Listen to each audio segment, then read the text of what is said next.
વાર્તાનું શીર્ષક પ્રેમની ઝંખના. મિસ્ટર નિલય મહેતા એક સજ્જન વ્યક્તિ હતા. તેઓ વીમા વિષયક કામગીરી કરતા હતા. 2 રૂમ કિચન ફ્લેટમાં તેઓ આરામથી રહેતા હતા. પછી ટેનામેન્ટમાં રહેવા લાગ્યા. ત્યાં તેમનો પરિવાર હસી ખુશીથી રહેતો, પોતે 2 અને એમના 2 બાળકો.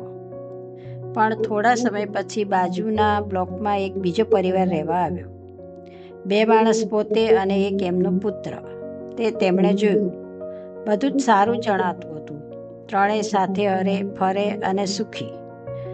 ઘણીવારે સાંજે સૌ પોતપોતાના કમ્પાઉન્ડમાં બેસી જમતા અને વાતો કરતા. આમ જ 8-10 વર્ષનો સમયગાળો ગયો. છોકરાઓ સમજણા થતા ગયા.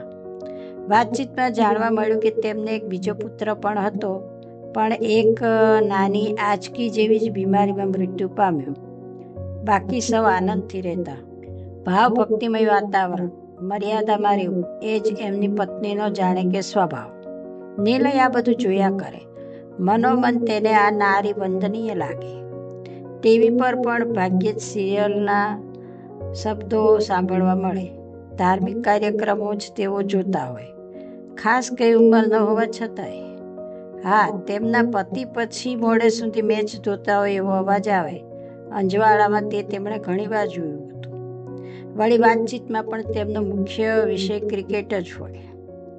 નિલયની પત્નીને ભક્તિમાં સાધારણ રસ.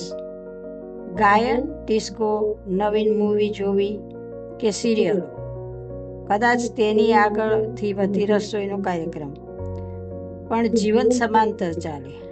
બાળકોના ભણતરનો ભાર નિલય પર. ઘણીવાર વરંડામાં નિલય મોટા અવાજે અભ્યાસ બાબતે બાળકોને પૂછે તો તેના બદલે આ અંજુબેન જવાબ દઈ દેતી. તેમને ભણાવવા કે ભણવા બહુ જ રસ. તેમનો પુત્ર હંમેશા 1 થી 3 નંબર મેળવતો.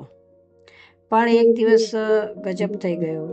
સવારે ફેક્ટરીએ જવા નીકળેલ અંજુબેનના પતિને બાઇક પર અકસ્માત નડ્યો. તાત્કાલિક કોઈ હોસ્પિટલે લઈ તો ગયું, પણ માથાના ભાગે ઈજા થવા હોવાથી તેઓ 3 દિવસ કોમામાં રહી અને મૃત્યુ પામ્યા.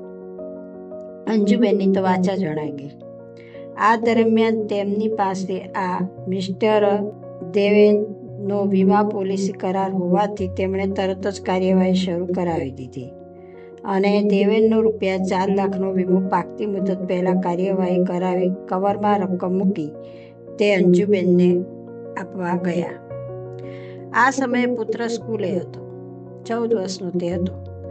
બપોરનો સમય હતો.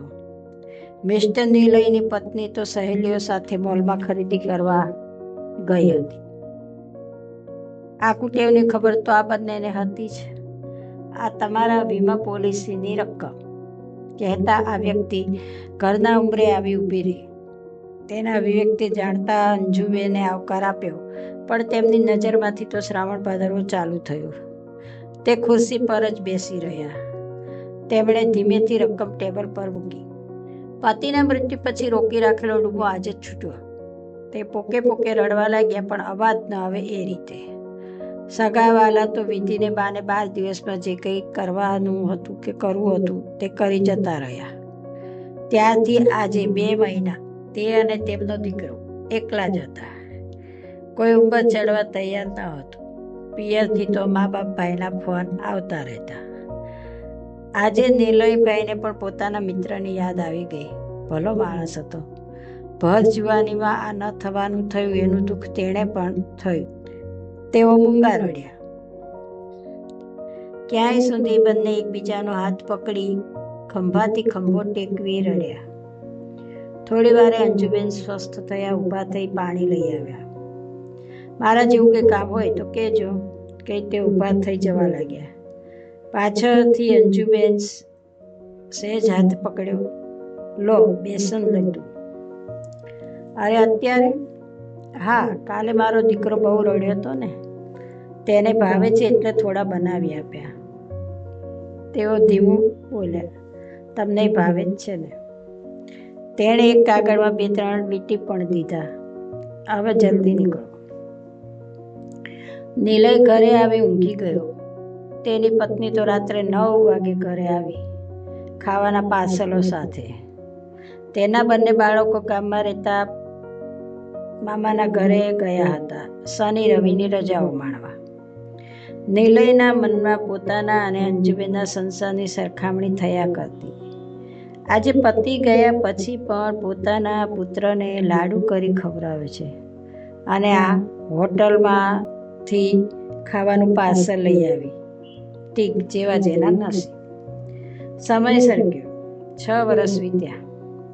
નિલયને કંપનીમાંથી બદલીનો ઓર્ડર આવ્યો. અહીં અંજુબેનના મન પર તો વીજળી પડી ગઈ.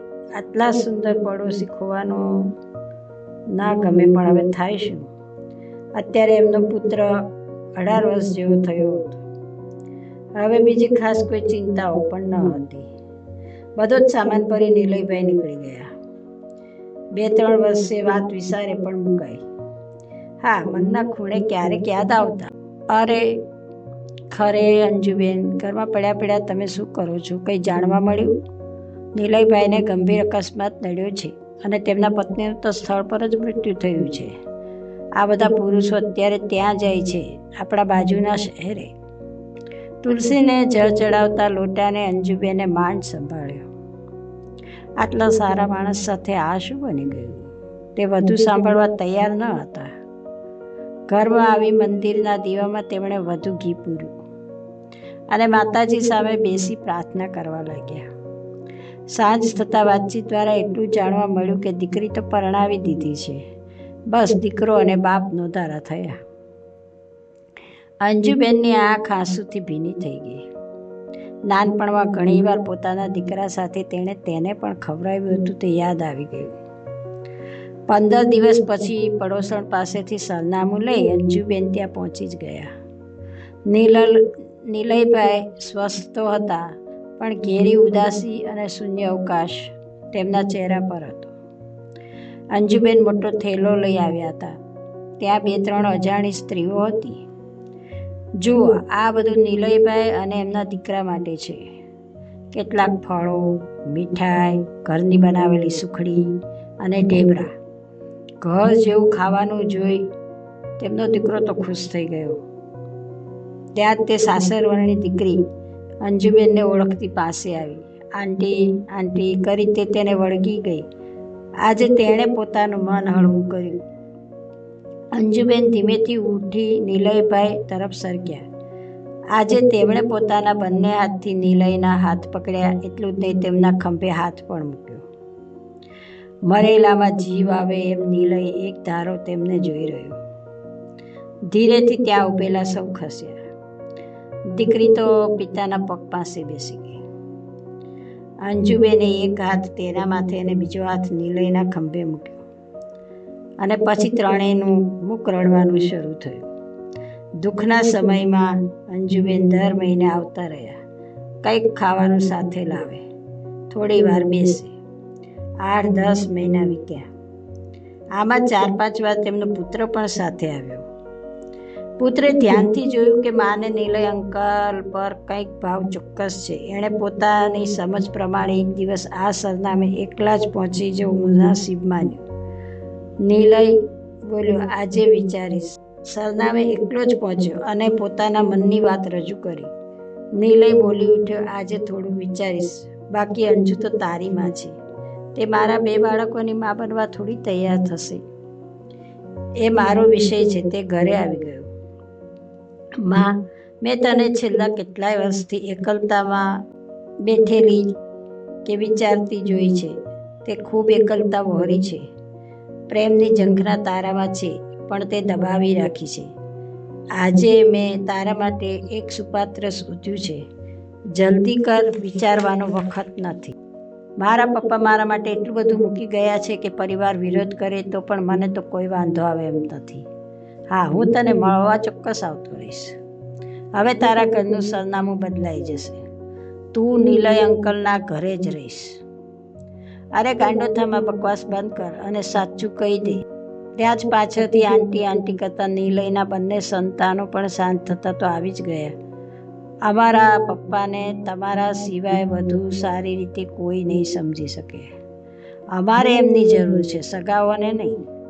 અમે તમને અને તમારા દીકરાને મોટા થતા જોયા છે. અમને તમે ત્યારે પણ મદદ કરી છે. બંને અંજુના પગ પાસે હવે બેસી ગયા. નિલય તો અપલક નજરથી અંજુ સામે જોઈ રહ્યો હતો. ડોરબેલ વાગ્યો. તેમના દીકરાએ ખોલ્યો. સાહેબનો એક્સિડન્ટના વીમાની રકમ પૂરા રૂપિયા 8 લાખ છે. ધડકતા હૈયે અંજુબેને સુટકેસ લીધી. તેમની મૃત પત્ની સામે જ મૂકી દીધી અને પછી બંને બાળકોના માથે હાથ મૂક્યા. ભલે બેટા, જેવી તમારી મરજી. એકાદ વર્ષમાં તો નિલયભાઈ હરતા ફરતા અને હસતા પણ થઈ ગયા. અંજુબેનના પરિવારે થોડો હોબાળો તો જરૂર કર્યો, પણ તેઓ ત્યાંથી કશું લાવ્યા જ ન હતા. બધું જ પુત્રના નામે કરી આવ્યા હતા. પુત્ર માની યાદ આવે ત્યારે દોડી આવે, ત્યારે નિલયભાઈ પૂરી રીતે બાપનો પ્યાર તેના પર વરસાવે. નિલયભાઈના બેટી અને બેટો પણ પૂરું માન સન્માન તેને આપે. સૌ હળી મળી રહેવા લાગ્યા. સમય સરકતા ફરી 5 વર્ષ થઈ ગયા. હવે એક મોટા કમ્પાઉન્ડમાં 2 વિભાગમાં એક સરખા નિલયભાઈએ બંગલા બનાવ્યા. એક તેમના માટે અને એક અંજુબેનના પુત્ર માટે. નાતીલાઓ આજે ખાવાનું ખાઈ ગયા, પણ નિલય અંજુને જુદા કરી ન શક્યાનો અફસોસ રહી ગયો. ભાઈ ભાભી મોટી બક્ષિસો લઈ આવ્યા. ખરેખર ભૌતિકતા પર આધ્યાત્મિકતા ભારે પડી ગઈ. સર્વત્ર છોડી નીકળેલીને ઘણું ઘણું અને ઘણું જ મળી ગયું.